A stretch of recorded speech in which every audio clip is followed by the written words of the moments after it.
Hello, listeners. Welcome to another episode of Reckless to Talk, our TTRPG interview show where we sit down with some of our favorite writers, players, GMs, and streamers to get to know a little bit more about what makes them who they are.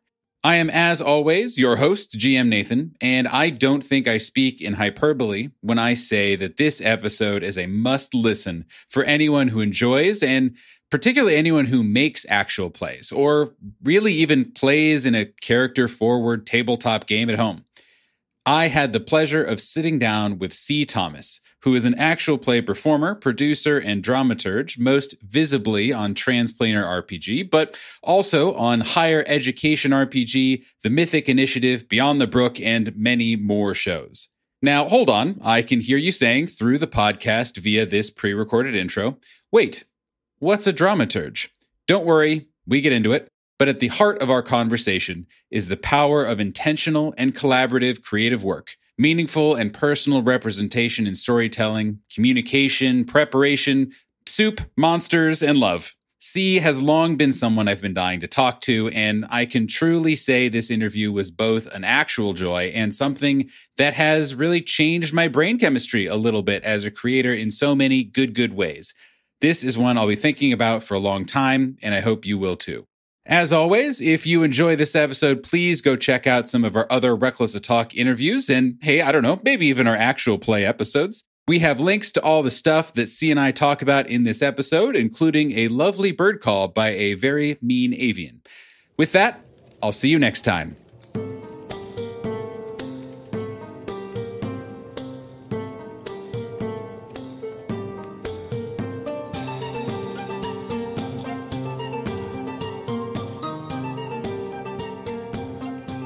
Hello there, C. Hello there, Nathan. Hi, how are you? I'm so good. It is great to meet you for definitely the first time ever. Yep. Our first conversation, both today in regards to this podcast and also of all time. So yeah, I mean, we are total strangers. So, it would not make sense for us to know anything about each other to start this. Yeah, pull up the list of Twitter mutuals and then just like scroll and then click and then just send a random DM to be like, hey, do you want to be on the podcast? And luckily, podcast roulette. It went to you. Exactly.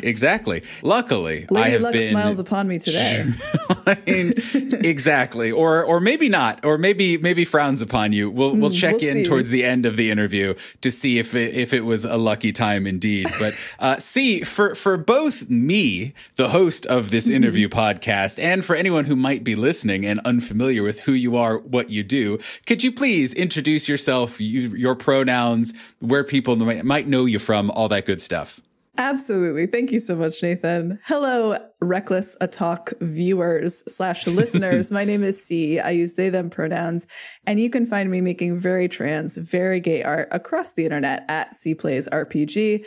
If you know me, you probably know me because I am a producer, cast member, dramaturg, wearer of many hats, digital artist over on Transplanar RPG. If you're not familiar, Transplanar is an all-transgender, person of color-led, 100% original actual play dark fantasy series set in a non-colonial anti-Orientalist multiverse. So that's kind of the big thing, TM, that I do. I also guest in various different streams, and I'm a performer just kind of across the TTRPG ecosystem.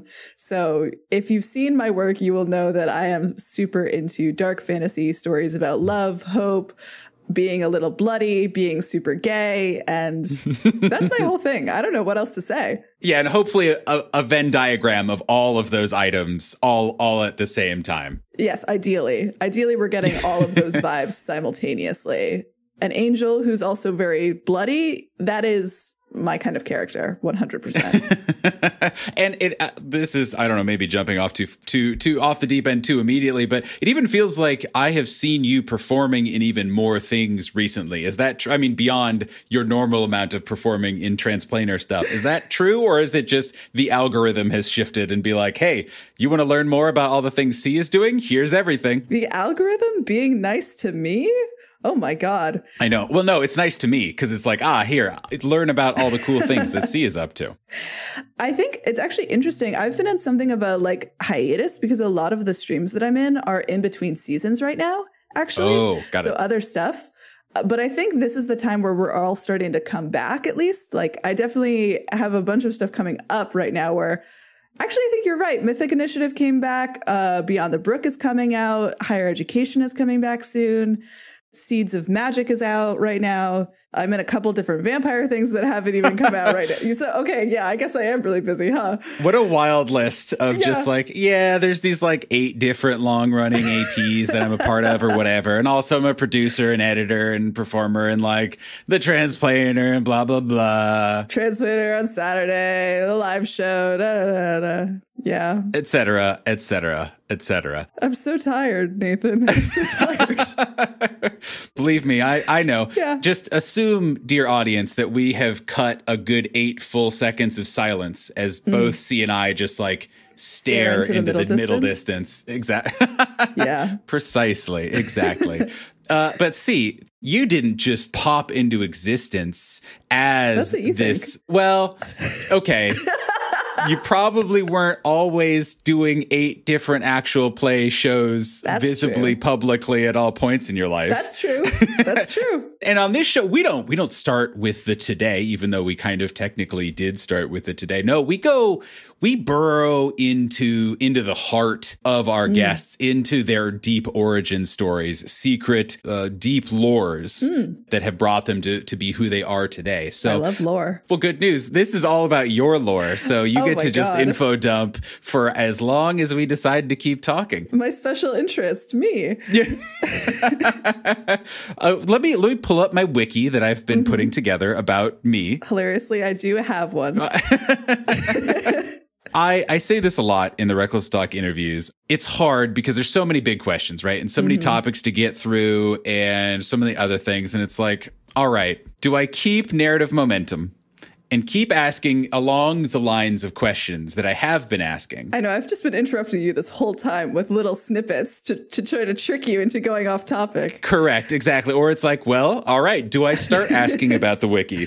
Or no. And I have made the executive decision. I've written a note about a self-wiki. We'll see if we come back to it. Or maybe it'll be in the bonus content. But see, I know you've been kind of doing performance, being in the theater and been doing kind of just like drama and such for a while. But how did you kind of first and foremost get introduced to tabletop role-playing games and or just kind of like a life of nerdery, whichever is kind of the most appropriate for your personal journey? All right, so this is kind of a funny story because I did fully walk into the tabletop space backwards, not knowing where I was, generally speaking. And you do have Connie to blame for that, Connie Chong, who is a alum of the Reckless Talk interview series. Most notably, I would say of his big credits, has been on this show. I would put that one up top. Has been on the show before, is also my girlfriend of over 5 years, and we've known each other for nearly 8. So Connie and I have known each other for a really, really long time. We've been together for a really long time. So my first exposure to TTRPGs was definitely through Connie. I went to, oh my God, this is like before we were like officially dating even. I went to a New Year's Eve party at Connie's house in like 2017, 2018. And he was running a D&D game for some like friends from home in Boston, hilariously. And I was watching and I was like, oh, that's kind of cute.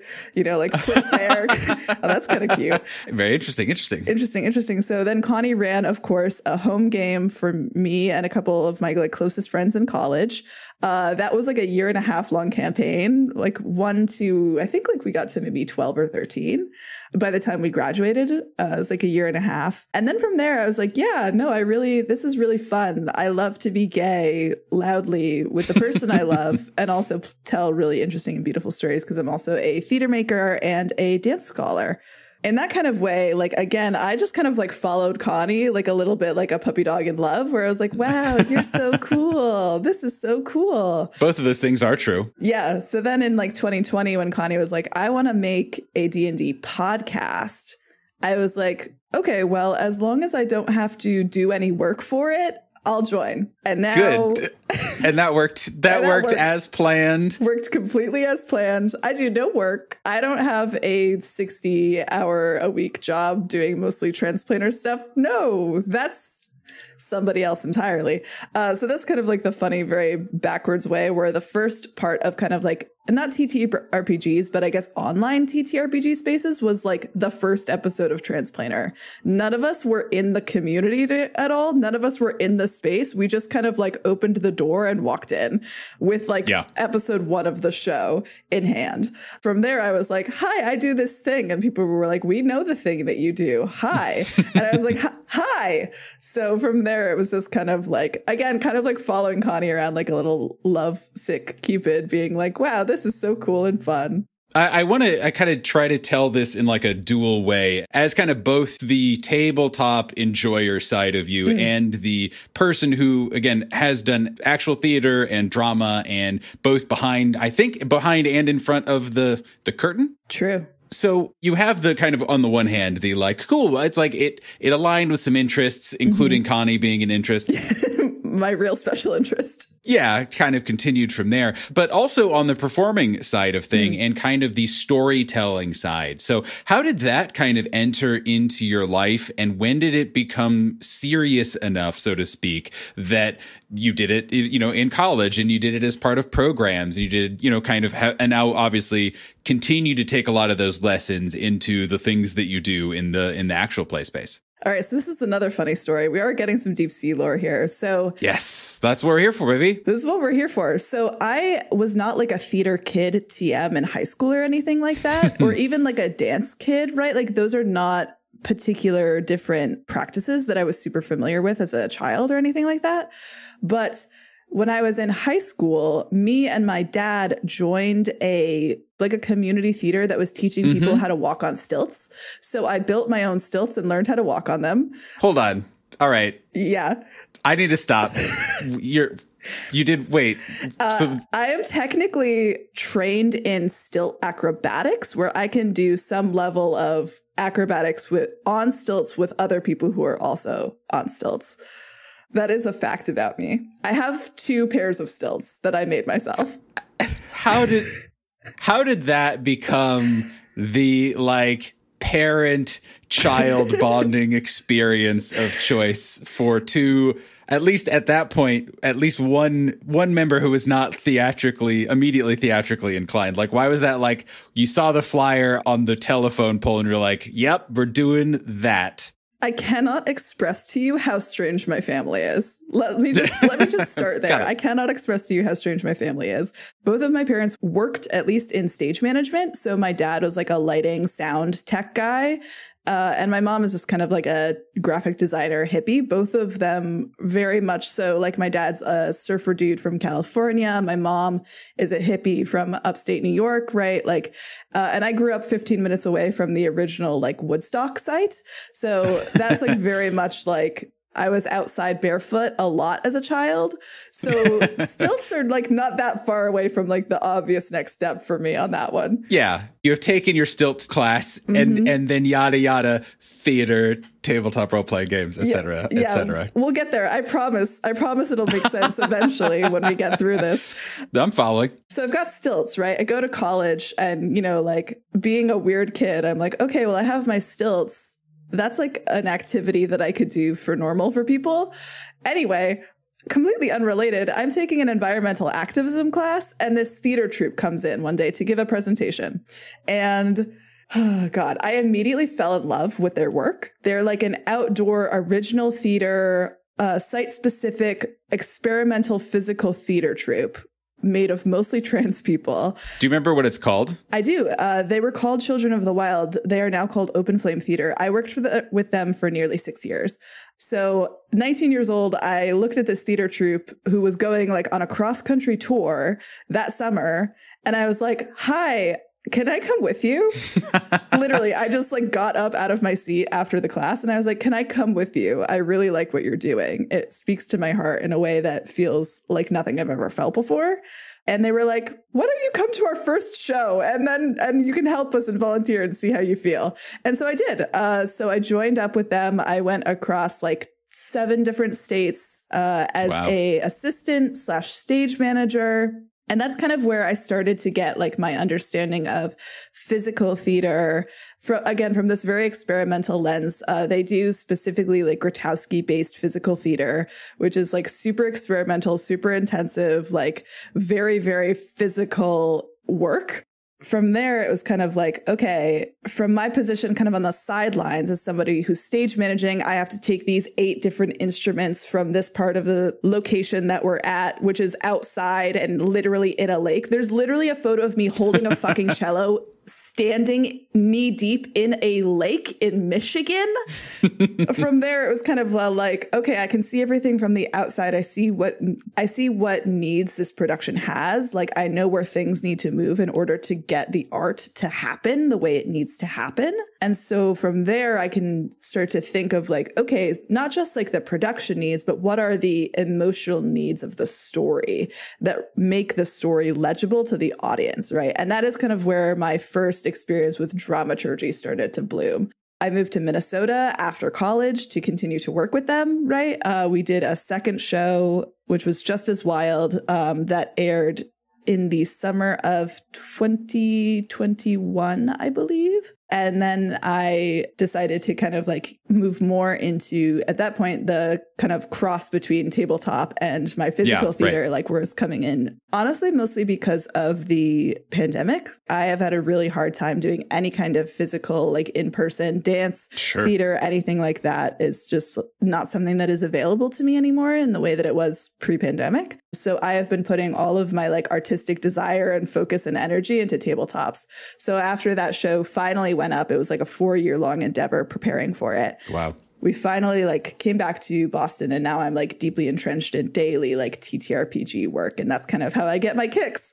So that's the long and short of it. I think that's the artistic journey. Yeah, so that's very interesting. For many reasons. That instant connection that you described, right? I am watching something that I've never seen before that is weird and interesting and sort of related to what I'm working on, but also not at all related to what I'm working on. Not at all. What about that first experience? You know, that show, that presentation, that performance, what kind of made it so that you did, again, stand up and not just say like, hey, that was really cool, would love to learn more about you, to go 100 miles an hour and be like, I'm coming with you. Yep, I'm coming with you right now. What was so cool about it? Like, what sang to you?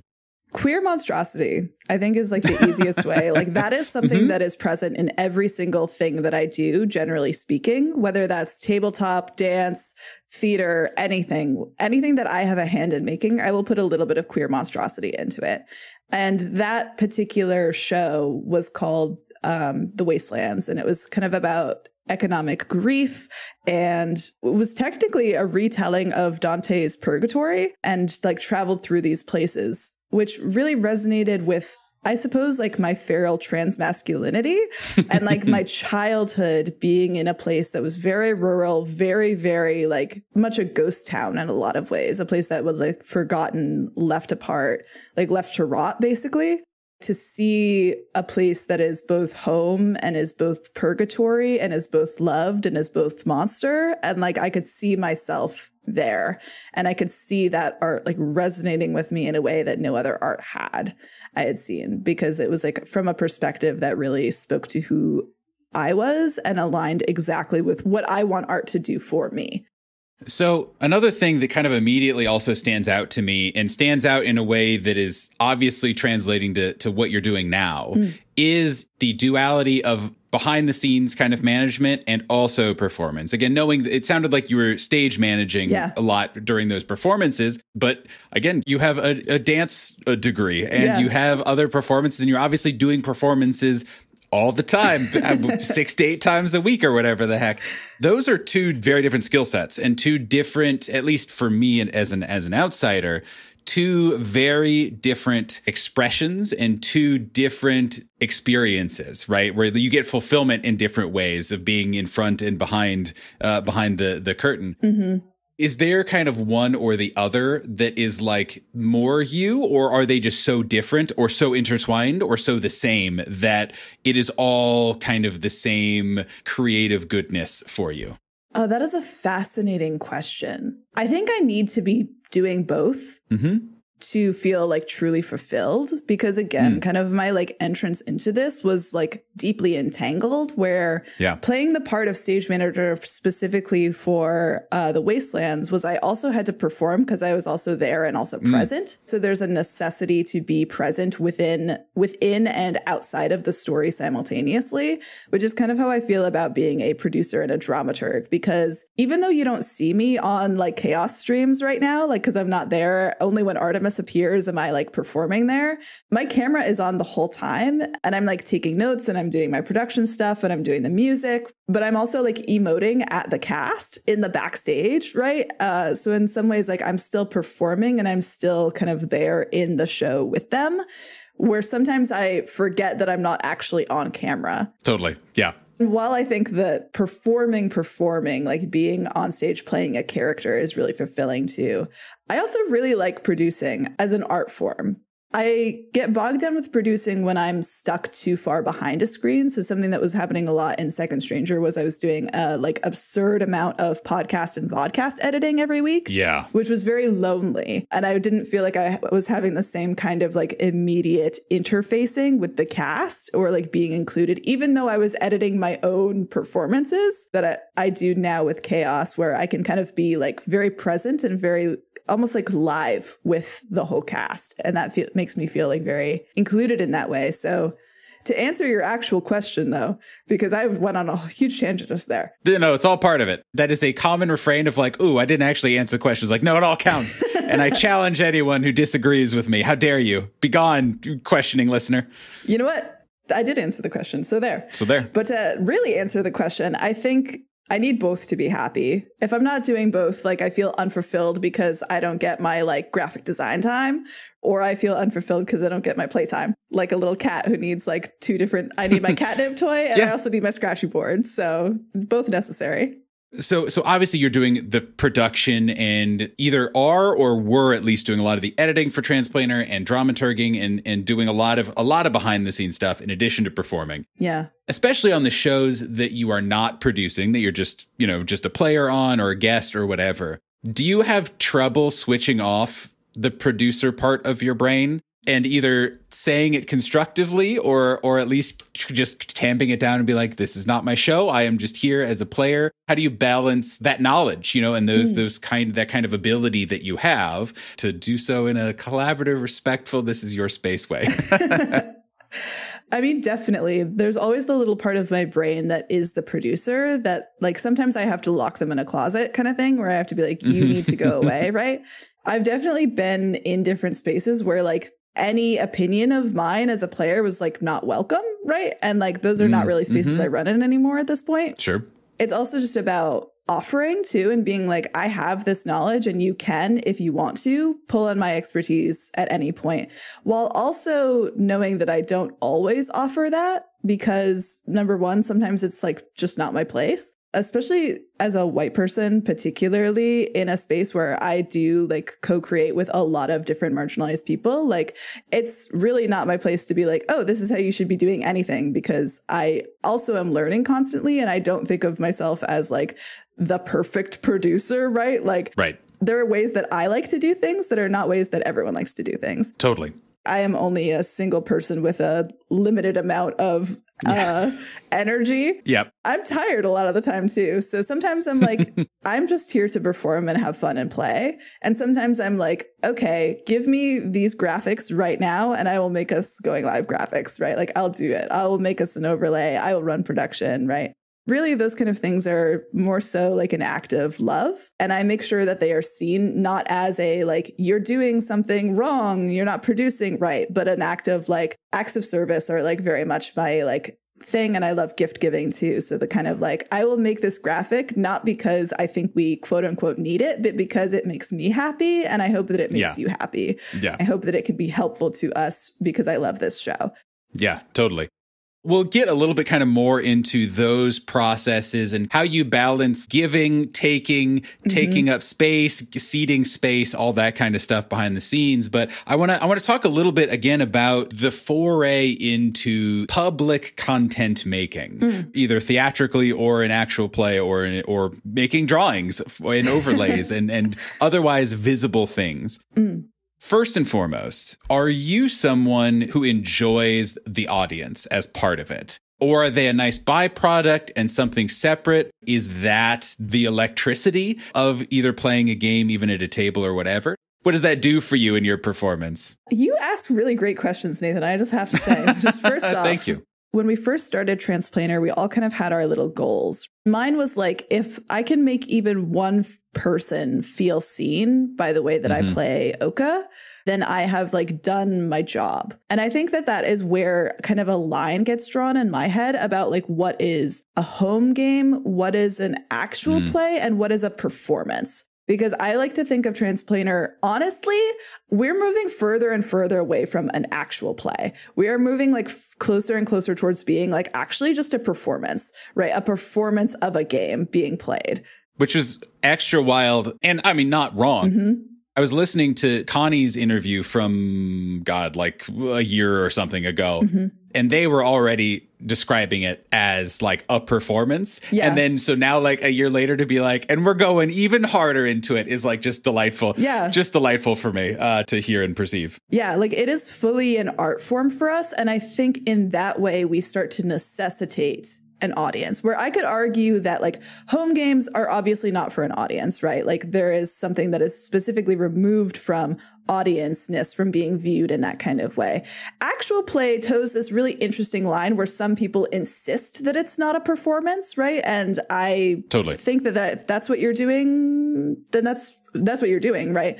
That's fine. But I think that that is actually not true. If there is an audience that can be listening to you, then you are performing, whether you are being intentional about it or not.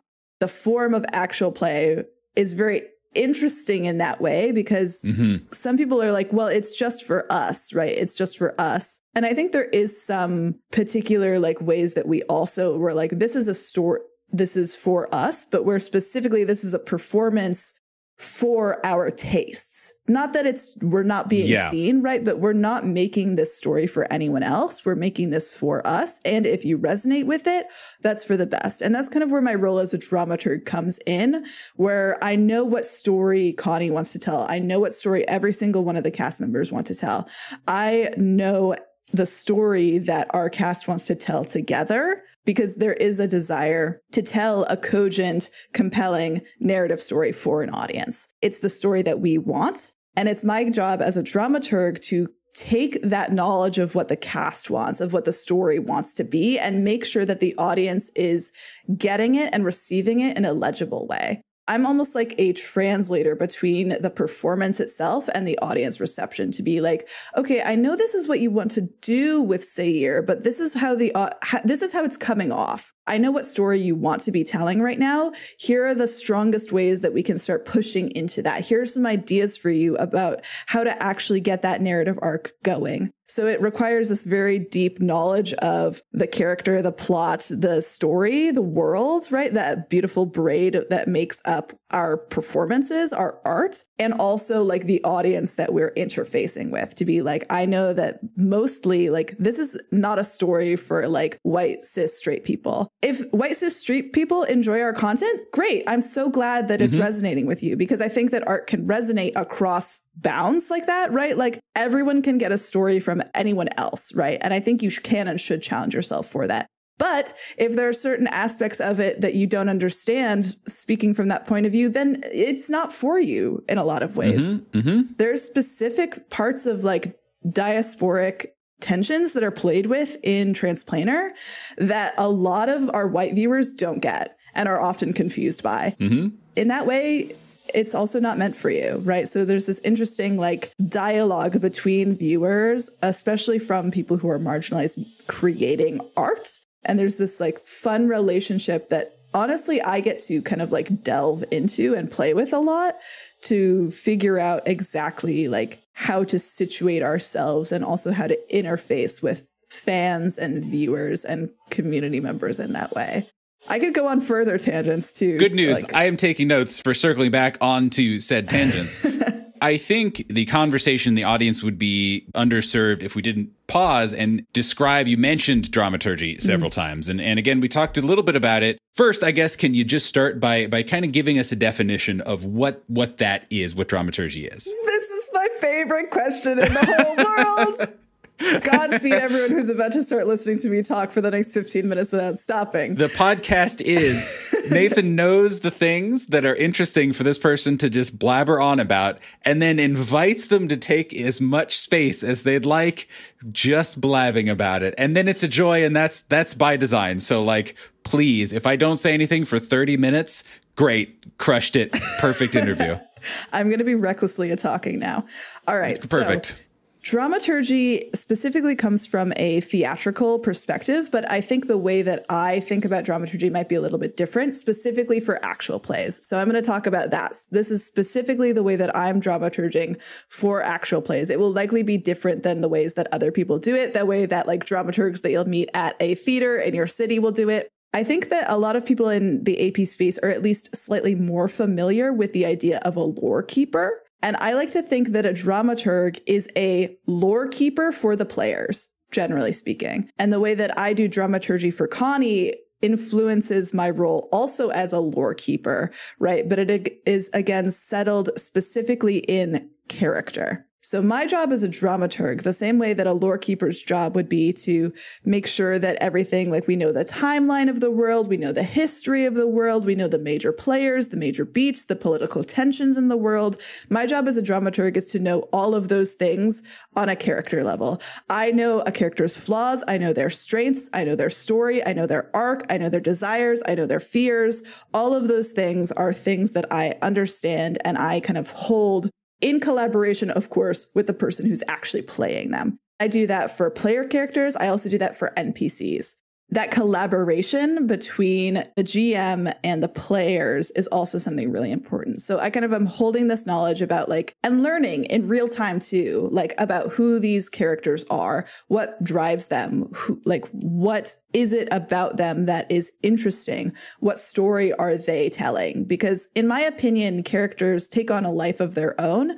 And also I think that character more so than anything else, this is a huge tangent. I'm not going to go too far into it. Character. It deeply is not. This is all, I'm with you. Don't worry. Dramaturgy. Character, in my opinion, is a vehicle for story. Sure. When people are like, I like character-based role play, in my mind, I'm like, you like plot, you like story-driven role play. There's like no difference for me, at least in my ideal storytelling situation, that separates story from character. Character is story, is plot, is world, is narrative. It's kind of in my best interest as a dramaturg to make sure that those things are all braided together. So again, kind of as I mentioned, some of like my actual roles, because this is all kind of like heady, is to take like the wishes of the players and the characters themselves to be like, for example, I want to tell a story with Oka about somebody who really honestly has a lot of self-hatred, who really is afraid of themselves, is afraid of their own monstrosity, who feels like they don't belong, and tell a story about somebody who learns to love their brokenness and learns to like step into power in the way that they need to, and to tell that kind of like reclaiming monstrosity as a story. My job as a dramaturg, if I was not playing Oka, would be to take that player and be like, okay, you want to tell this kind of story. Here are some ideas for you. I'm just like throwing ideas in tandem at the same time while I'm throwing ideas back and forth with players, developing a deeper understanding of their characters, of how to actually play out those things. Right? Because it's one thing to be like, I want to do a slow burn enemies to lovers 100K over the course of 3 years in this campaign. And then another to actually be sitting at the table flirting with like your friend in character across the table and be like, oh, wow, it's been 3 sessions and now our characters are in love. How did this happen? So kind of like being able to pace out those things While in tandem, I am also working with the GM to be like, here are what the players want. Here is where the players' perspectives are. Here's what they want to do. Here's what they're interested in. And here's some ideas for you, GM, about how to interweave these ideas together. Because I also know exactly what your plot wants. I know what you want to do. I know where you want the story to go. And I'm able to, like, in my little dramaturg seat, give ideas to the players and give ideas to the GM to braid them together, right? So every idea that I throw to the players is also informed by my knowledge of the plot, is informed by my knowledge of the story, and is informed by my knowledge of what wishes each person wants to explore. It's never about like what I think is best. Yeah. I'm not telling you how to play your character. I'm not telling you what's best for your character. You know that. You're telling me what you want to do with your character, and I'm helping you, right? I like to say that a lot of people do dramaturgy a lot more than they think they are. Like the second that you jump into your friends' GMs and are like, what if we did this in the next session? Like, what if, oh my God, I love my character so much. This character playlist is exactly like a rundown of all of their emotional state. You're doing dramaturgy. You're doing it. You're actively doing dramaturgy, right? You just don't call it that. We just call it scheming, right? Because it's fun. And dramaturgy is really fun. I'm a professional schemer. I get to like whisper horrible little things in my GM's ear and go, Val, what if you were worse? It's amazing. I think for me, what a lot of it boils down to is that kind of what seems like, at least, that attitude of being an open collaborator. Yeah. Like you said, I'm not trying to steer anything. I'm not trying to tell you what to do, but I am just trying to like foster ideas, get people thinking more intensely about their characters, about their plots, how it all fits together. How did or do you cultivate that mindset? It's one thing to say that and that be the ideal, but it's another to actually practice it and mindfully practice it, especially when you know everyone else's ideas. And for me, there'd be a lot of temptation to be like, well, I know that this person wants to do this thing, so I'm going to really hard sell you on doing this idea, even if it's not quite what you wanted. Do you have to actively force yourself to make sure that there's that space and kind of hands-off attitude? Or is that just something that kind of comes naturally for you?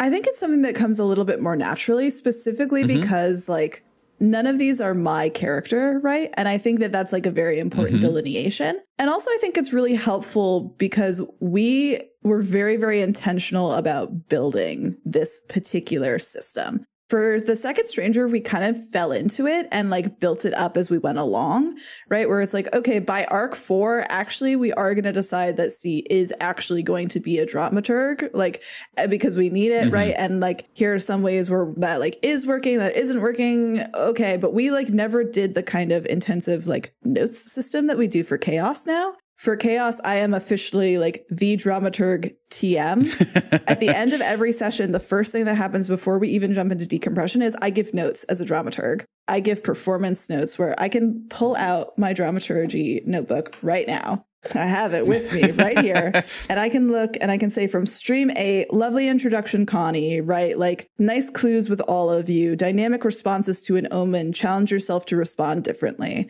when say like, you know, so there are like different notes that we have. And this was all built again, like this is not something that I think you can just take and put in immediately. There are, I think, lots of long-term processes that go into like facilitating something like this, because this was day one, right? Like when we originally proposed joining Chaos to the cast that is now like Sam, Kai, and Val, this was very particular where we were like, we want to approach this as an art form where we are all like striving to grow and improve and be ambitious with our performances, because ambition is not like a bad word. It's not a dirty thing to be ambitious. And we want to challenge ourselves to like rise to new heights in our performances every week. And also here are the ways that we are going to talk about that, right? Like particularly kind of, again, my perspective as like one of the only white people who works on Transplanar, it becomes very important for me to make sure that I'm situating myself in the position of I'm not telling you what to do with your character.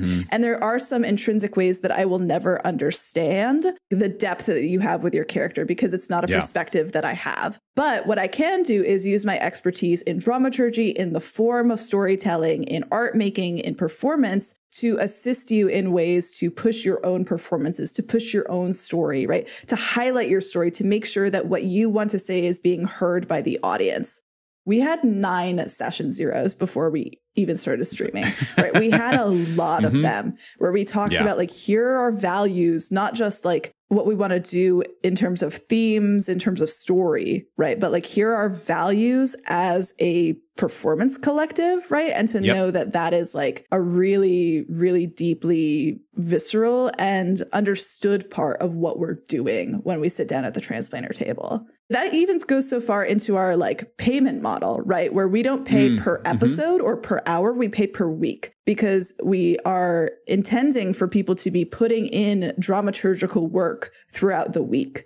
So we like have even shifted our payment model to reflect that, even in language, to be like, actually, like, this is a process of like constant creation, and you're being paid for that also, not just the second that you kind of like log on, turn your camera on, and you're your character. Yeah, I love that. I think that's also something that is not always reflected in a lot of tabletop space, is like, all right, we're agreeing on what's important to us structurally, narratively, all that kind of stuff, how we talk to each other, what we talk about, all that kind of stuff. So that's amazing. I think hopefully impactful for other people to hear.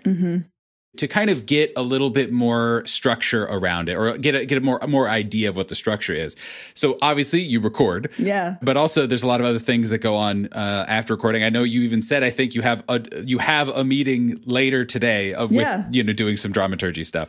So what does actually implementing this look like for you guys? Again, I think you've obviously touched on a lot of it, but just to kind of like do like the daily schedule for everything. No, I'm super into that. I can talk about what we're doing this week, because we have a boss fight coming up. Our first boss fight of the campaign is on Saturday.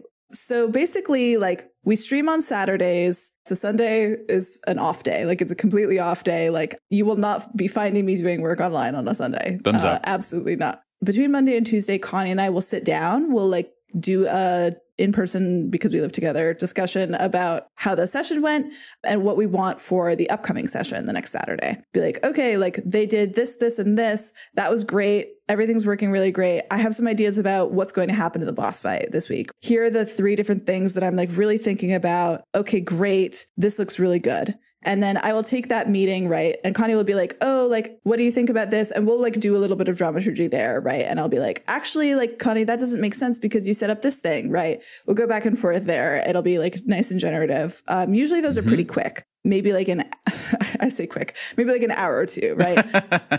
After that, I usually like to get a session overview to the cast by Monday or Tuesday, which is not like necessarily spoilers, but it has like, okay, episode, stream number 9, this is going to be your boss fight, right? In the first part, like, you're going to have the introduction of your big bad. Here she is. She's going to give her little villain monologue, right? And then we're going to enter combat. And then I might put like some little dramaturgy ideas for specific things, because even though it's a fight, it's also narrative, right? So this week I was like, okay, like, I think it could be really interesting if Zynon and King Maswu had a moment during this fight. Sayir, I think you should go toe-to-toe with this villain, like, for dramaturgical reasons we could talk about. Sam, you're actually going to be absent this week, so let's figure out how we're going to narratively, like, take Lumira out of this, and so when we come back, we'll have, like, a Lumira-focused episode the next time, right? And so I post the session overview for everyone, and then it's kind of a, like, call at the end to be like, all right, if you want to talk about this more, let's set up some dramaturgy meetings. And this week particularly, like, I don't always meet with everyone every single week, but usually I meet with everyone like 2, 3, maybe 4 times a month,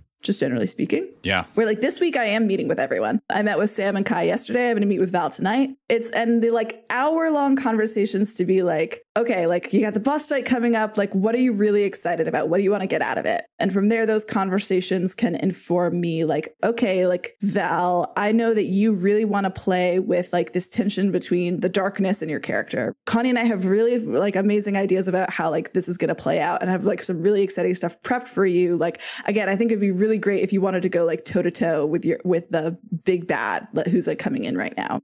After I have all my dramaturgy sessions, Connie has also been simultaneously kind of working on session prep, generally speaking, working on like spiels, working on world building, et cetera, planning out stats, all of that. And so after my dramaturgy meetings, which also can sometimes just be like typed out, like we'll just like go back and forth, like violently messaging each other about like absolutely feral ideas, like back and forth forever. It's the best. And then I'll go back to Connie and be like, okay, like, Sam had this amazing idea about what to do with Lumira. And these are the things that are really resonating with Fair about how to bring those forward, right? And then Connie will incorporate that immediately into his like final pass of his notes, of his GM notes. And then like by the end, we'll have a session overview that looks mostly the same as it did earlier in the week. I'll post that on Saturday, make sure everyone's on the same page. We hop on call. We do our check-ins. We do like any quick notes for top of session, be like, I think the first half is going to be longer, stuff like that.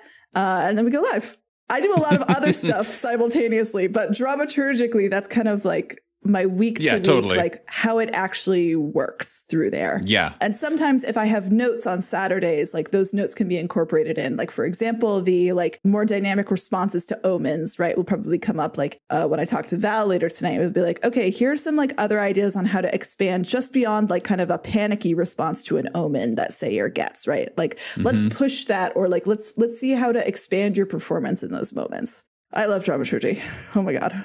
I love talking to you about it already. So yes, good, great, because we're not done. Obviously, campaign 1, you were also a player. Yeah. You know, the process was getting ironed out and didn't come right at the top, and kind of, I assume, got much refined even after it was introduced. Can you compare and contrast the process, or at least the feeling of dramaturgy, when you are kind of a behind the scenes, truly more of a producer who shows up and has fun, but is kind of just a collaborator with everyone to kind of elevate the story and elevate the experience, versus like you also have a character and you are a part of it and you have your own ownership over this character. Is that a different experience for you, or is it kind of all, can you divide your brain?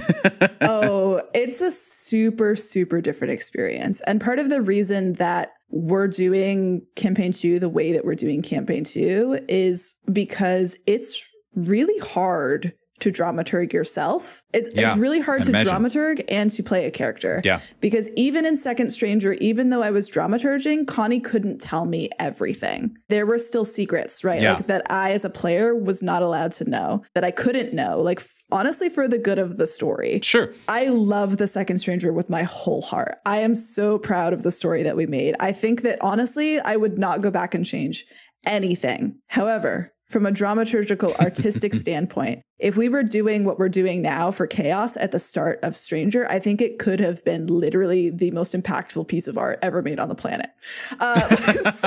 Hell yeah. I'm not saying shit to the contrary. So fucking hell yeah, go off. So that's honestly just a testament to how much I love everyone on the cast, right? Like, because I think that they make the most beautiful art on the planet.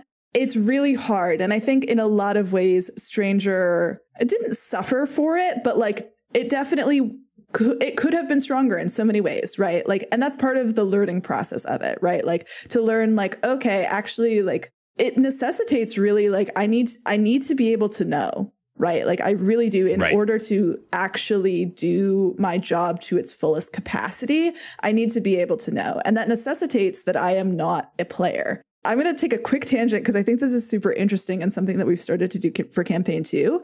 So specifically, we have our main cast PCs, right? The 3 main cast trio. And all of the other cast members from campaign 1 are coming back not as guest players. We're very specific about calling ourselves, we are playing NPCs. We are non-player characters. We're not guest players because we, similar to dramaturgy, as a dramaturg, are involved in the GM's plotline. Yeah. You're there to enact something. Yeah. We're totally. A force of the story being played by ourselves, right? We're taking on a role more so than we are playing a guest character, because that insinuates that we are in some ways, quote unquote, playing the game. But we're not, right? We are agents of the story working almost like hand in hand with Connie. We are an extension. Yeah. Honestly, in a lot of ways, we're co-GMs when we step into these characters, right? So I get to play Artemis as a co-GM NPC, which is like very, very different than trying to play Oka as a player character at the same time. Totally. As much as I love Oka, by the time we were in Arc 8, where everyone was like, the dramaturgy was the most important it had literally ever been, right? Like bringing a 3-year long campaign to the end of its life, making sure that everyone in our 8 person cast got the narrative conclusion that they needed to get, making sure that all our NPCs from a 3-year-long campaign got the narrative conclusion they were meant to get, making sure like 8 different schedules, right? Like I love everything. Again, I love everything about Second Stranger, but my performance, I was struggling a lot with my performance as Oka because I did not have the time to like put into actually like thinking about bringing my performance as a performer to a full close. Like I got there, I was able to do it. And I'm really proud. And I, again, wouldn't change anything. But if I had a dramaturg for myself, I feel like I could have flourished in a lot. So we've specifically taken a lot of things that we learned from that and reinvited it into chaos in a clearer way that helps me as a dramaturg and also helps me as a performer, because I can step into Artemis and get the same kind of joy that I get in stepping into Oka, while also being able to keep those clear lines of delineation. And it's also like less confusing for the cast, right? To be like, oh, but you're a player. You also know weird things and you're connected to the story, all of that kind of stuff. So like, yes. Yeah, that makes sense. Where it is just, ooh, wow, look, Connie put on a fun face filter and is doing a really good C impression, as opposed to C is here also playing. Yeah, that totally makes sense. I think it's also, and this isn't even a question, but it bears saying that it's notable that you guys make it clear, like you said, in the values, in the kind of vision, and in the payment structure and everything, that's the level of kind of rigor that you guys want to bring to your characters, to your performances, and that it is stated up front of, hey, here's what we want, and here's what's important to all of us, and we all agree on that as part of the process. 100%. Is that something that either Connie or you and Connie, knowing that, again, you're kind of like your producer, semi-co-GMs, dramaturge, et cetera, was that something that was like day one, hey, if you're signing on, this is the value that we want to hold ourselves to and hold everyone to, that everyone's going to try their best to bring their best selves each recording day? I remember Connie said that specifically and it really stuck in my brain, but also like, we want you to be thinking about this in the off hours. It's not just a show up at the table kind of thing. So yeah, was that a conscious decision? And I guess why did that feel important to you guys to make that kind of make that clear, I guess? 100%. It was absolutely a conscious decision. Like the kind of hiatus that we took between campaign 1 and campaign 2, even because campaign 1 was coming out still so far in advance because we had pre-recorded it. So we had actually a longer hiatus than people even think. Ha ha ha. But all of that time was spent ideating about this, thinking about how to do it, and then like finalizing those steps to be like, yes, we have to be upfront about this. And I mean, it's slightly easier because we don't do public casting calls, right? Like we cast privately, particularly to be first of all thinking about like, okay, who do we think would be somebody who could flourish in this kind of situation, right? First of all, who do we really want to see performing at the table? Who do we really want to see like taking this on? And who do we think would be interested in this, right? People that we've spoken to before and been like, yeah, I'm interested in pursuing AP performance as a profession and as an art form, but also to be super upfront about it because it is demanding. Yeah, sure. You cannot just sit down at the table and like pretend that you're ready to be there. It absolutely demands a type of attention that I think is fairly uncommon in the TTRPG space. It also demands a intensive kind of compensation that we make sure that we are like up to the level of, at the very least, of like also paying our performers for the time and energy that they put in. Yeah. It's super important to be upfront about that because that informs our cast, because we're casting not for 10 episodes, not for 5 episodes, not for a mini series. Yeah. We're casting for 3 years. Yeah, right. Every week for 3 years. You have to know going in and you have to be as clear as possible. Yeah. Absolutely. So something that I certainly come back to, and I feel like a lot of people, kind of like what a lot of tabletop role-playing game as content comes down to, as with theater, as with so many creative things, is that it's a group project, right? Everyone is contributing in big or small ways, or in invisible or highly visible ways.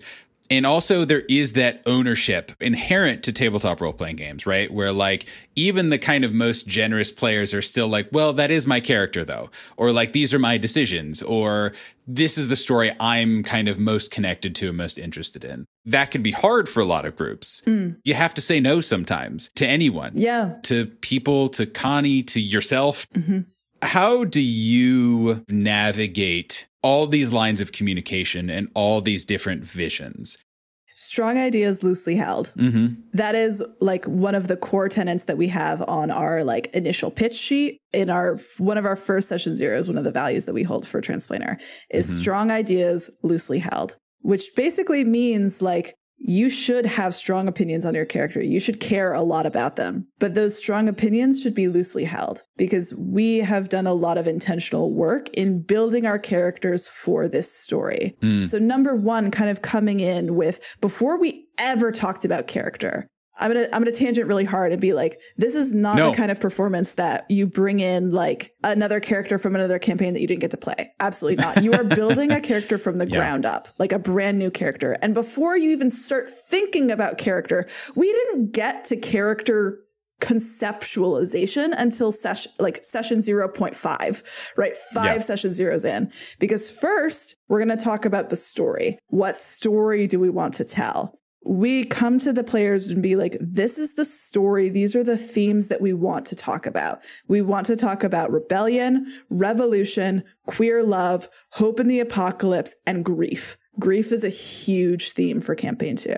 I don't think it's spoilers to say that. Like, grief and the process of it are really strong. And not only are we giving our players and our collaborators information about what the themes are, we're also giving them our thesis about those themes. So we're not just saying this is a story about grief. We're also saying, here's what we want to say about grief. A lot of people can be interested in telling stories about grief, but have very different opinions about what it means for them. And when we're talking about grief, particularly, we say specifically, we're talking about grief as a process that never ends.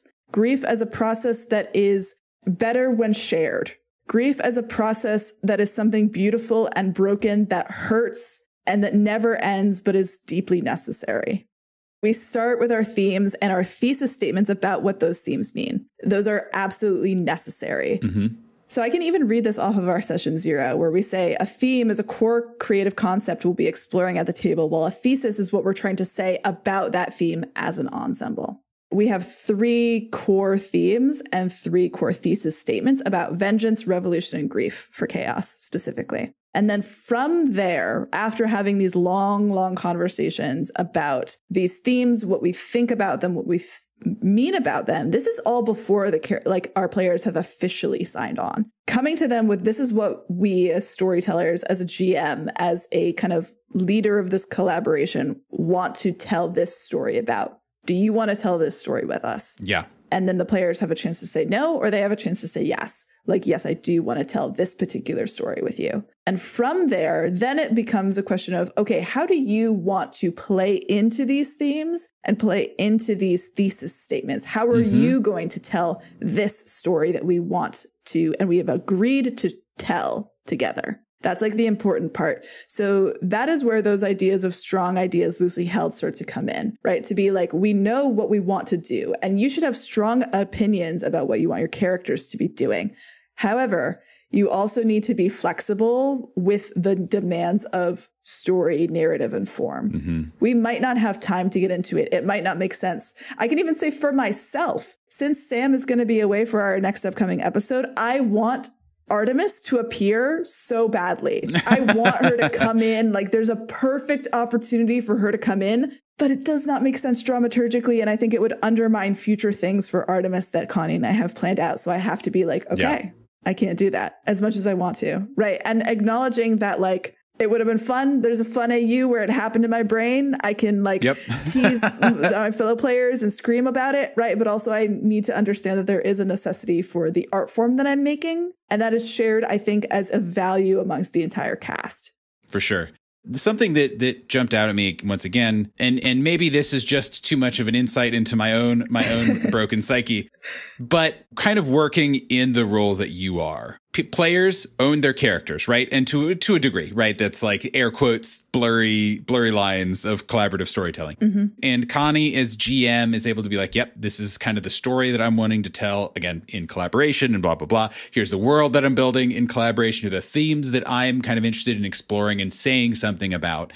And then their C is in the middle. Yeah, I'm fully just in the middle. Which is lovely, but kind of also at the same time, at face monkey brain value, is like, yeah, but what do I get to say I did a good job on? You know, like where everyone's like, well, oh, and then C really did a great job with this character, or like, wow, C is a great GMing or whatever. But you're doing all your stuff behind the scenes. You are only stage managing in a tabletop industry that celebrates the people who are most in front of the camera the most. The big GMs are always the biggest stars, right, theoretically. Yeah. And then there's like a couple players, and then like name 4 editors of a podcast, of a big podcast, right? Yeah.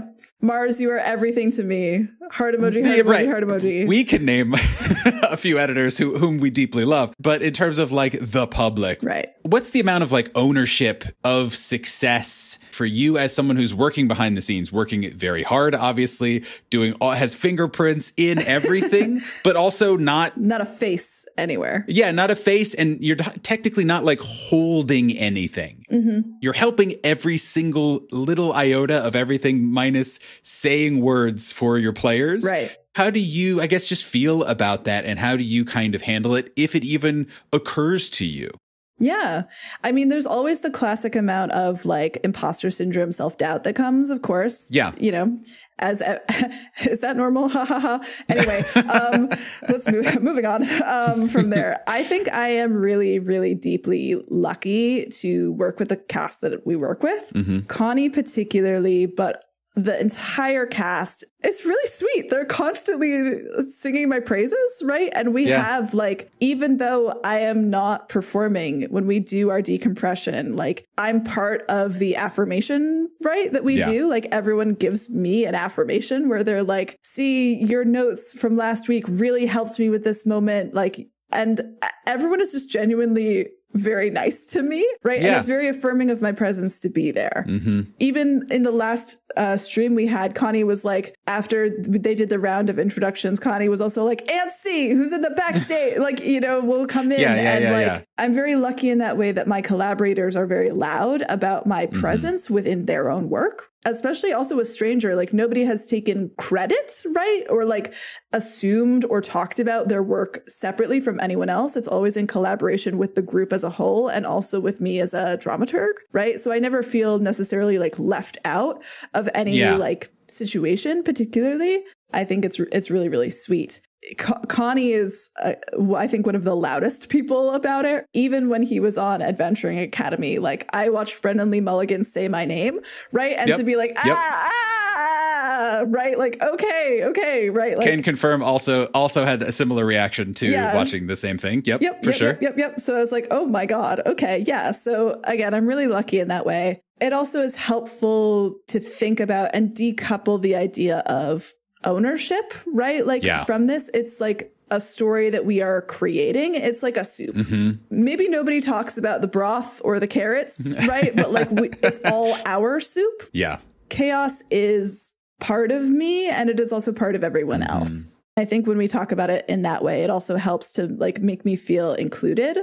And there's also something like deeply sweet. I was just saying this last week where like when I can see the players implementing the notes that I give them, right, where I can literally see like 1 week to the next week, the fact that they were thinking about the thing that I said to them, because they are such incredible performers.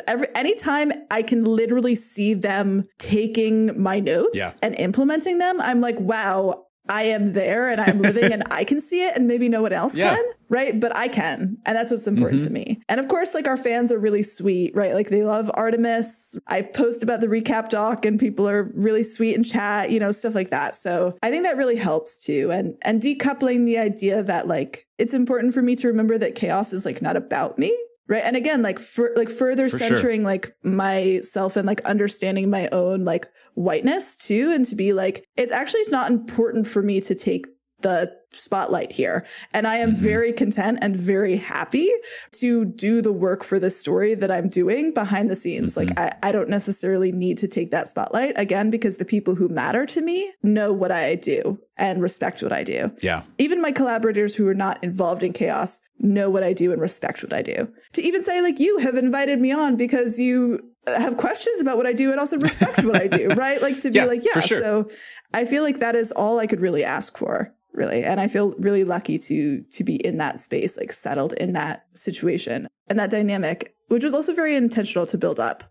You did a lot of work as editor. Yes. And also, obviously, in dramaturgy, this is a big part of it, but of tone. And obviously, the players set a ton of that. Connie sets a ton of that. But anyone who has done editing or been on an editing show or edited show knows that editing is a kind of big part of capturing tone, but also kind of like adding pace or subtracting pace or adding drama or highlighting a spectacular moment or whatever, especially on a show that is so collaborative like Transplanar. How do you approach being able to say, here's the Transplanar tone TM, right? Or the Transplanar experience for the final edited product? Is it just a natural extension from all the work that you guys are already doing and you're just like enacting it? Or are there a series of decisions that you've kind of made by yourself or as a group that kind of have now honed 3 or however many years later and turned into like a style book, basically? I think it's the latter, really, like that. There is some intention now, right? Like at this point where we could be like, okay, everything we learned from campaign 1, here's what we will put into campaign 2, right? Of course, because our first arc, our pod, we sound bad because our mics were bad because we didn't know anything about podcasting or recording or doing APs at all, right? So, but of course, the real question that you're asking, like that style guide, I think it's hand in hand with our themes and our desires and our like ambitions about, again, kind of pushing the needle from actual play game to performance art, theatrical experience of an actual play, threading that needle, of course, like, and again, working with collaborators, because while I was editing all the VODs and the second half of the podcast episodes in The Second Stranger, we have now given our podcast edits over to the lovely Mercy Ewing of Hemlock Creek Productions. My beloved, you do so many amazing things for us. It definitely was a process. Connie has worked with them more, but like to switch that, right? To be like, actually, we can take out some of that table talk. The table talk matters very, very little. Yeah, exactly. It's like audio drama editing for actual plays.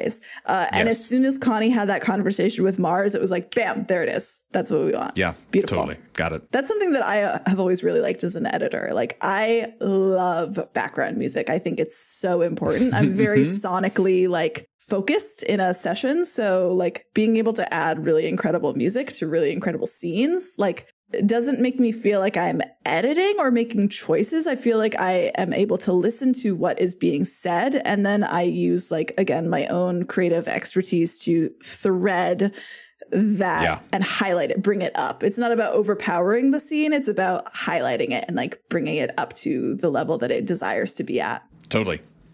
A cynically minded person would hear your guys' process about how much is kind of planned, right? And how much back and forth there is, and be like, well, that sounds basically, this is, I can't, I literally couldn't even say it without like a mental break. But like, this is like it erring on the side of like scripted, right? Or like everything's already planned out. And you're not like pre-writing exactly dialogue. And I'm sure there's some surprises that Connie has and blah, blah, blah. But like, what's going to happen. Get good. That's what I have to say to you, dude. Get fucking good. Have you ever made art before?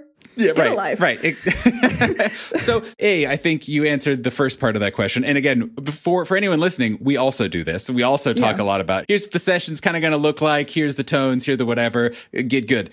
Do you guys have to be intentional about leaving space for discovery? As there is that level of kind of like planning and back and forth and kind of getting all on the same page in alignment, do you just find that it still just happens because such is the chaos of dice and players and nonsense? Or is it like, okay, hey, there's going to be a scene with an NPC and they're going to have some goals and we'll see how the players react to it?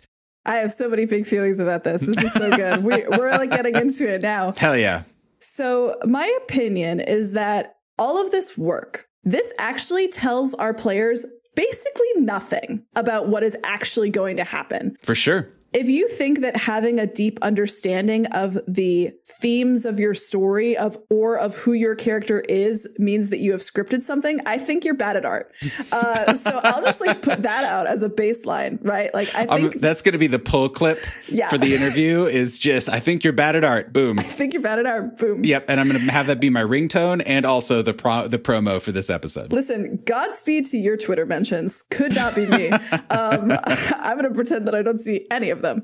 Anyway, all to say like that actually tells you nothing. The idea of a script, that actually just means that you are prepared to come into your session. It's about being prepared to improvise. It's preparation, not planning. When I say we have a session overview and it's like, you're going to meet the Prin today, you're going to meet Prin Him Soo Hyun. The players have no fucking idea what that means, right? They're just prepared and they say, oh, I can go back in my notes and look up what we know in character about Prin Him Soo Hyun so that I'm not like, who's that? As soon as they show up at the table. Yes. That's preparation. It helps your players too, to be like, actually, there are some things that you should know about because we're telling an intentional story. And I would even say that we as Transplanar in our session zeros have given our players a lot more in terms of the plot because it's important for them to know. And I won't get too far into spoilers about this, but they're kind of like the crux of the campaign, generally speaking. Totally. The thing that the campaign hinges on, our players know about because they should be leaning into it as performers, as players, as storytellers. They should be setting this up. It's kind of like Second Stranger, first episode, what happens, the cataclysm happens, right? We technically didn't know about that, but we could have, right? So we could have played into it. So we could have known where we were going to go. To be like, actually, like, this is what our story is about, and you should know about it. And again, there is nothing about when this moment happens that is scripted. Yeah. And again, preparing your characters, especially if it's heavy, especially if you're telling stories about grief, especially if you're telling dark, fantastical stories, right? To be like, okay, we're going to tell a story about an apocalypse, prepares you enough to get in the mindset to tell a story about apocalypse without ever knowing how in the moment you are going to resonate in your character and perform apocalypse. Yes, totally. I don't even remember what your question was. No, it doesn't matter. The question is irrelevant. The answer is all that reality requires. Yep. Is there like a common theme, we'll say, for what you do keep secret? Is it just kind of case by case, or is there kind of like a unifying thesis around like, here's the kind of stuff we're not going to, the players or the GMs or other players are not going to know about what this other player is doing? Or is it just kind of as the story demands? It is almost always the how.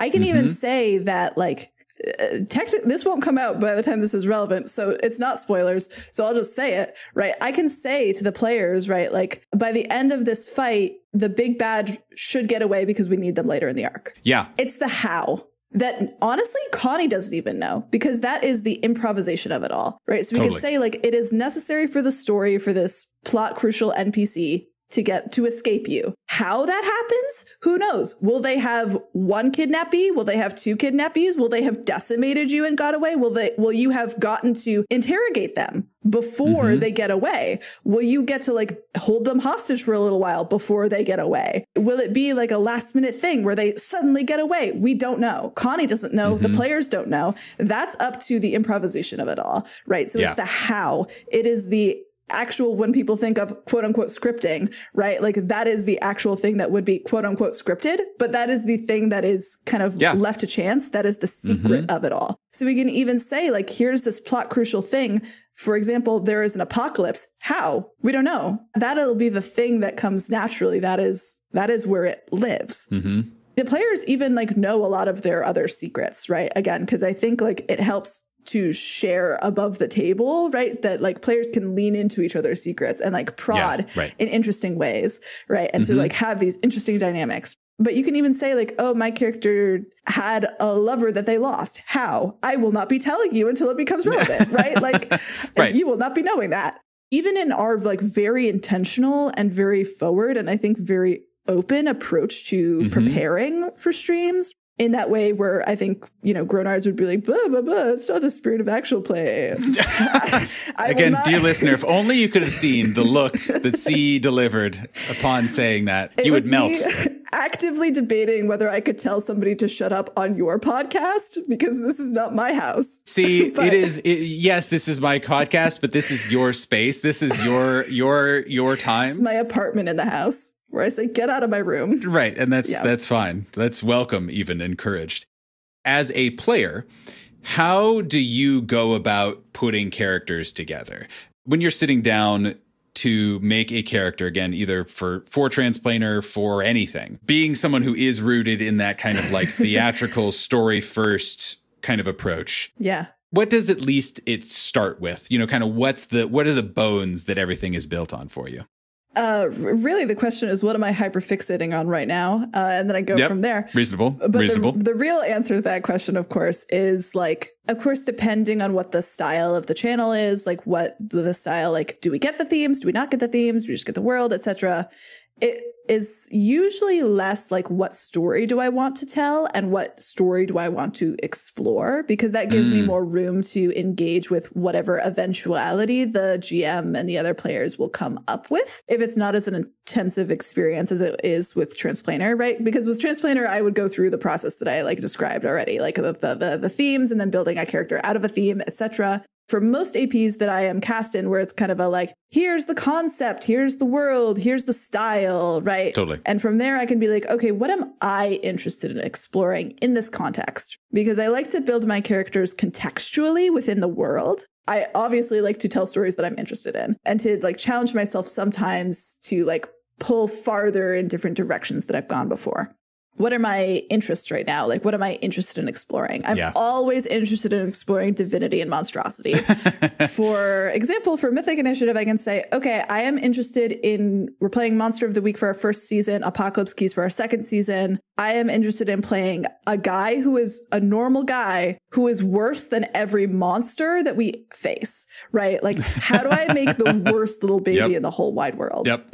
Somebody who is literally heartless, right? Because those are like themes that speak to me, right? Like what it means to love, what it means to be monstrous, right? What it means to sit in divinity and sit in power and sit in magic, to be named heartless, like, et cetera, and to like tell stories about love, of course, like hooking onto different characters that are in that with me, of course, is really generative. And then I kind of go from there. And honestly, that is like most of my characters where I'm like, okay, how can I be the most fucked up little guy in the world? For example, for Beyond the Brook, which is coming up soon, that Drac is producing, that kind of is like contextualized in an over the garden wall style. So I'm like, okay, because it's about childhood and growing up are like the main themes of that show. Oddity too, like monstrosity in that way too. So I'm like, okay, I'm going to play a kid who got lost in the woods many years ago who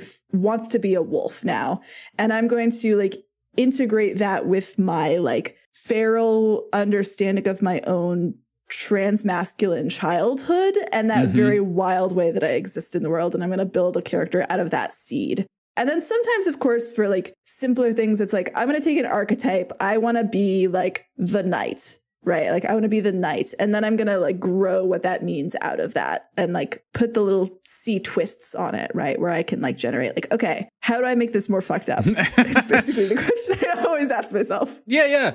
Well, and I have other kind of performance related questions that I wanted to ask, but I think it is important to ask in this moment. Do you have, now having been a performer in the AP space, but just generally for a long time and doing it in a lot of very emotional, very dramatic and very experimental ways and a lot of just kind of like very rooted in self-expression. Do you have a good sense of, I think I can answer the first part of this question of what kinds of stories you enjoy telling and kind of being a part of, and also a good sense as to why those are so appealing to you? Yes. I like to tell stories about monstrosity. I like to tell stories about love. Fucked up little guys, I believe was the phrase. My fucked up little guys, my horrible little meow meows, my broken angels, right? Like, and I think what I have learned about myself going to like many different tables in this space is that I need to sit at a table where we are interested in telling and exploring flawed characters. I do not tell stories about characters who are like moral guides on how to behave, right? Like I'm telling a story about a flawed character who learns and grows and changes because that is how I see the world. I'm not interested in upholding any kind of puritanical values about perfection and like these false dichotomies of what it means to be good or bad. And that's an important part of my worldview that I also bring into my expression of character.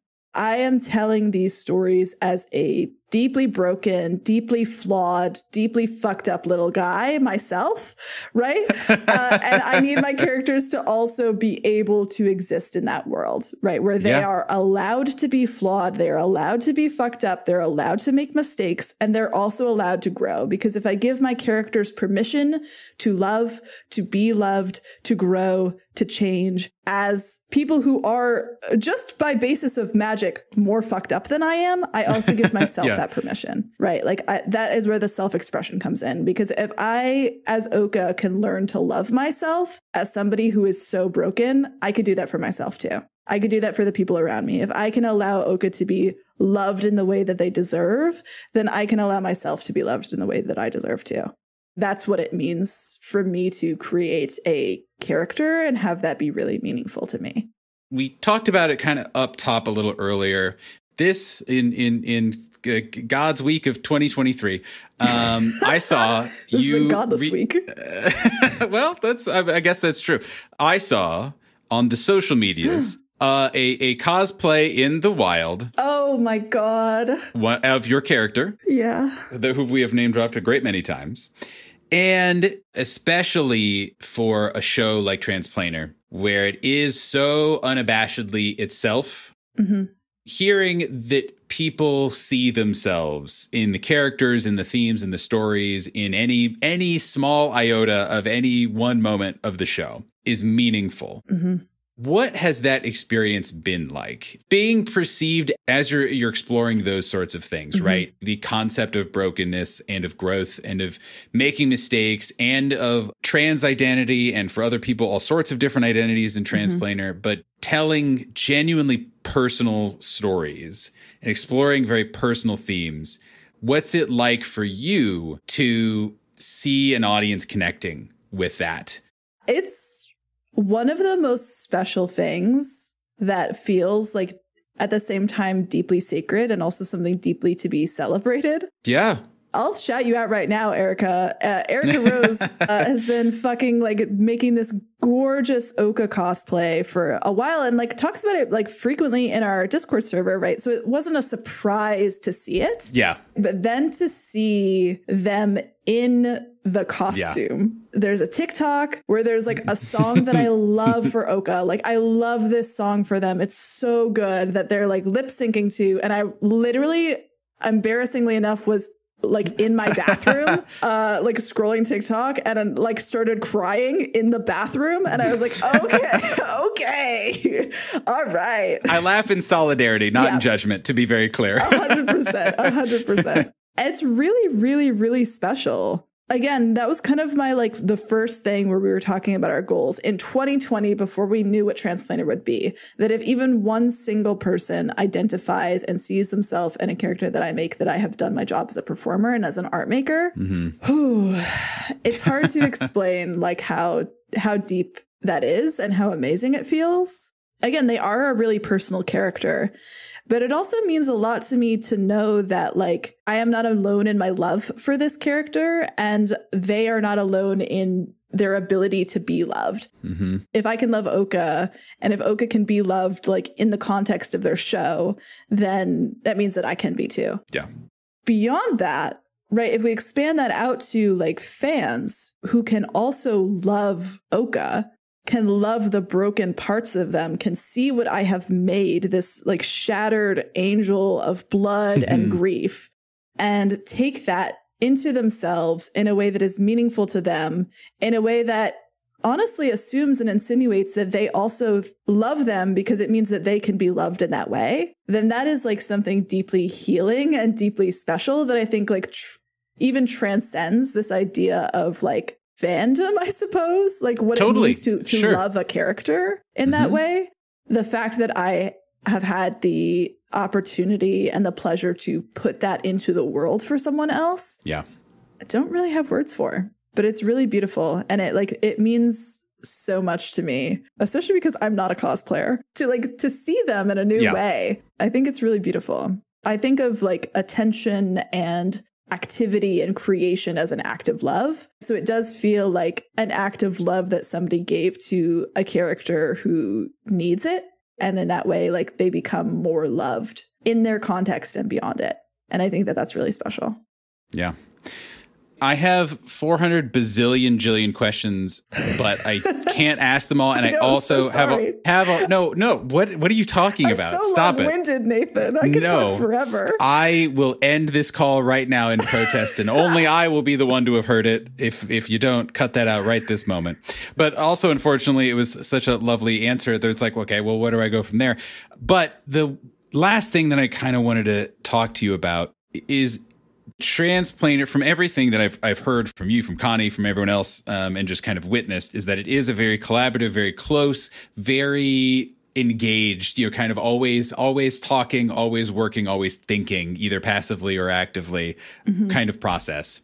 And you are doing that not just with all of these kind of players and stakeholders and whatnot, but with your partner. Yeah. Who, like you said, you dragged you into things. Oops. I guess I will be doing a few more things than just showing up every week and being a bit more involved. And what has that collaboration done to and for your guys' kind of like personal relationship? What has that been like, navigating the complexities of content creation while also the complexities of a friendship and the complexities of a relationship all at the same time? Yeah, it's such a fun question because like Connie and I both are extremely creative, extremely ambitious, extremely opinionated people in very different ways, but in ways I think that harmonize with each other. The question is not so much like, how are you doing this particular thing? The question is really like, what would you be doing if not this? Which is, we would be doing something else like this. It doesn't matter if it's this. Before we were into tabletops, we were doing like, we collaborated on different dance stuff. Like we both do theater, right? Like I've helped them write songs, this, that, and the other thing. Like if it was not this, it would be something else. So in that way, it feels like the most natural thing in the world. And also, like, there is no singular person that I would collaborate with more than Connie.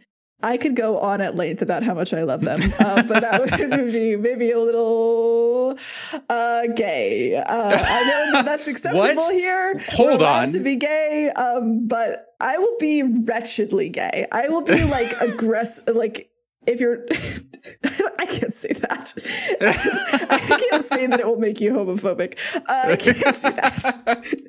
Jesus. But I will be really, really gay about it. But all to say that like Connie is the number one like collaborator of my heart. Like I understand their art on a level. And I think that like just based on our relationship, generally speaking, like they are the person that I am able to be myself the most around. Sure. And they are the person that knows me better than I think literally anyone else does in the world. And they are the person who understands my art more than anyone else in the world. And they are the person who resonates with me in that way. Like, and they're the person that I could say anything to them.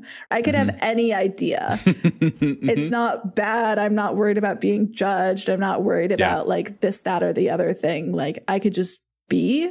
And in that way, like there's a lot of creative freedom and a lot of really beautiful like things that we just make. Like we have home games that are just the two of us that have been going on for forever. And like, that's where God Killer came from. The series and the game itself, like was a collaboration that Connie made because he loves me, right? And it was like, you are a player who insists on killing God, so I'm going to spend 3 years of my life developing a tabletop RPG system so that everyone can do it. And that's an act of love, and that's beautiful, and that's something that like will forever be really special to me. And that's kind of like how it works, right? Like all the dramaturgy that I do, all of the production that I do, all of the storytelling that I do, all the performance that I do is honestly a very long-winded love letter to Connie to tell them how much I love them and how much I love their brain and how much I love the stories that they have to tell, because I know them like the same way that they know me. I also know them. And I think that the things that they have to say about story and the things that they are able to speak toward are so special. And I want the whole world to hear them. So I will do everything in my power to make sure that they are heard and shine. And so everyone sees them the way that I see them. Mm-hmm. That's my like super gay answer to that. We should have talked about this ahead of time. I invited you on here and I was just blindsided. I know. By surprise. By gay energy. What? I know. I know it was completely out of left field. Such a wild thing that I was not hoping totally for not whatsoever. At all. Yeah. I get what it. an off-brand conversation and feeling that we're sharing here at the moment. Well, see, there's like 400 zillion other things that I could talk. We didn't talk about your dance experience and how that kind of plays into tabletop stuff. I wiggle. That's my short answer is that I think about my characters in terms of their physicality pretty much exclusively. There we go. And then you wiggle accordingly. And I wiggle accordingly. Bam. Fucking checked another one off the list. There we go. Someone got a Reckless to Talk bingo from just that short answer. Awesome. Unfortunately, I don't think I can keep going any longer. That's so fair. Because I will just enjoy it more. I know. We'll never stop. We'll never stop, and I'll feel even worse when I have to do what I'm about to do to you. Oh, God. Which is, unfortunately, invite you to the Reckless to Talk lightning round. Okay. I hope you're prepared. Oh, I am but an arbiter for the whims of the forces of the universe, the one who translates the distilled kind of wisdom and curiosity of all that exists and then funnels it into you. I am but a vessel, and you are the one who will be bearing the brunt of kind of all of the massive weight of the universe. So I hope you're ready. I can't lie. I fully was somewhere. I was like, whoa. GM Nathan came out to play for just a second and not just interviewer Nathan. Yeah. So, C. All right. I'm ready. Bring it on. For you and for anyone at home who may or may not have listened to other Reckless Talks, we ask the same questions to every single guest we've ever had on this show in the same order. There are no wrong answers. The only wrong answer is if you lie, I guess, just because like that's lame, I guess. But like it's your prerogative, I guess, whatever. You can be a whole long-winded answer of like, oh, this reminds me of this one time, and here's my thesis statement on that. Or it could be one-word answer and be like, blue. And I will pause a respectful amount of time. I will nod, and I'll move on to the next question. And generally try not to fucking blab my own mouth any longer than I have to. You can also very relevantly say, I don't really have a good answer for that. And I will, again, respectfully nod and move on to the next question. And should you survive, there will be a reward at the end. But I don't like to talk about it because I don't want to get your hopes up. And people need to focus to get through the gauntlet that is ahead of them. Okay, but consider this. I live exclusively out of spite, and I'm also super, what is the damn word? When I like to fight, when I like to win, competitive. I am super competitive. I will be winning. Just the phrase, I like to fight, I like to win, is just like, I want to get that fucking tattooed on my forearm just because like, and then like competitive right under it. It's going to be right there. And what would C do? And I'll look down at my forearm and it will be compete and win. I will win. And that's sick as fuck. Lightning round time. Bring it on. I'm ready. Question 1C. Is your glass half full or half empty? I have taken my glass, Nathan, and I have thrown it onto the floor, shattering it into pieces. And I am now going to pick up the pieces and use them to fight God. Does that answer your question? I can neither confirm nor deny whether that was an adequate answer. I am once again but a vessel for these questions of the wisdom of the wisdom of the universe. Understood. Question 2.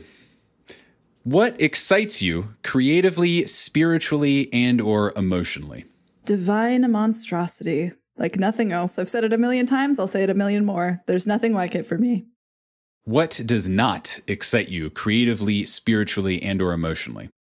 Puritanicalism. Prescriptive ideas of purity and good and bad. What is your favorite sound? The call of a red-winged blackbird. Ooh. Reminds me of home. I'm going to put that in the show notes, along with many links to other things. Oh, nice. What sound do you hate? I have many a list. I'm very particular about my sounds. I don't like the sound of air conditioners. Makes my life hell in the summer. I don't like noises that rattle. I don't like the sound of cars. I hate the sound of airplanes. Very scared of flying. I don't like the sound of skin rubbing on skin when it's too dry. I could go on at length. I think that's what I've got for you now, though. I feel like that was like 4 answers, so I feel like it counts. It's a good list, and I will not be linking to any of those in the show notes, unlike the Blackbird call. What is your favorite word? Changes day to day. Favorites are fickle and funny. Today, I'm thinking a lot about the word angel. What is your least favorite word? Now, this is the one that's really going to trap me up here because I feel like I could go with something like moist, but honestly, I don't really have strong feelings about the word moist. Words that I really hate the resonance of. I don't really dislike any word particularly today. Today, all words are at least neutral to me. Very fair.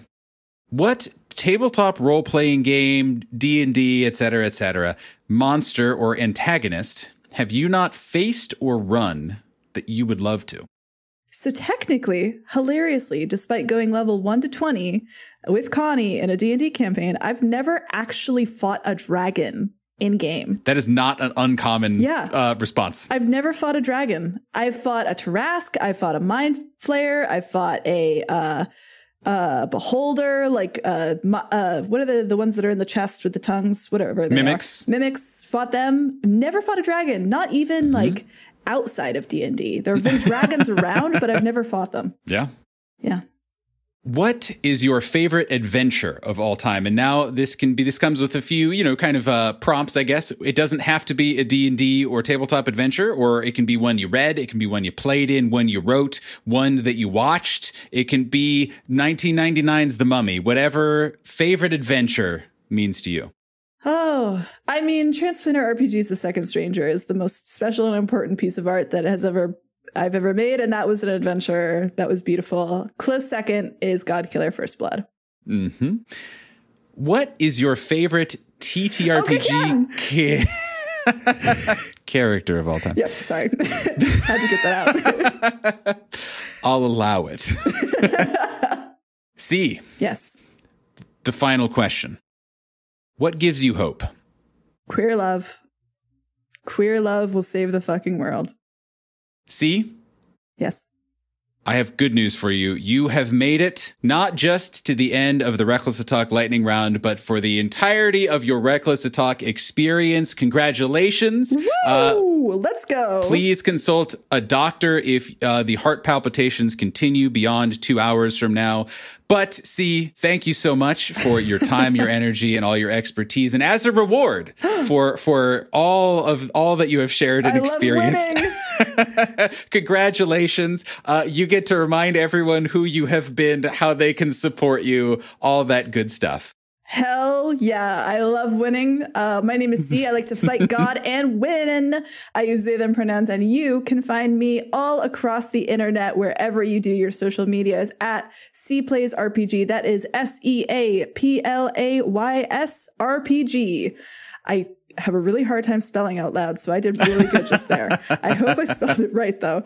Don't worry. There have been like a lot of times where we have had to redo that end because it'd be like, I've been talking for 2 hours and now you're asking me to remember my social media handles. That's not going to work. So you crushed it. Don't got it. So you can find me all across the internet over there at C Plays RPG. I make very trans, very gay art. If you liked what I talked about here, you'll like what I do other places. Generally speaking, you can always find me every Saturday at 8 p.m. U.S. Eastern Time on Twitch on Transplanar RPG, playing the NPC Artemis and being the producer / dramaturge in the background. If you don't see me on the screen, just know I'm still there. You can also check out Godkiller First Blood and The Second Stranger on Transplanar's podcast feed if you're interested in any of those characters I was talking about earlier. We also have a YouTube, we have a recap document, we have a wiki page. You can find us, Transplanar RPG. I am also in a bunch of upcoming streams, so check out my social media to see what horrible little fucked up meow meow I'm playing at any given time. There's a whole menu of fucked up little meow I've got meows. a menu of baby girls for you to choose from. That's what that is my promise to you, is you want them, I've got them. So with that, I will thank you so much, Nathan, for having me on. This is an absolutely fantastic experience. I had such a good time.